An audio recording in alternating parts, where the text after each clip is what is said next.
Winter, 1680. I am Mara, and cold wind searches every crack in our cottage. After my first sleep, I wake to my little daughter's cough beside the dying fire. Fear grips me. Medicine is far away, and the road outside is black.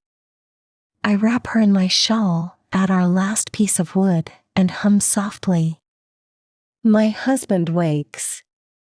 Together, we whisper that morning will come.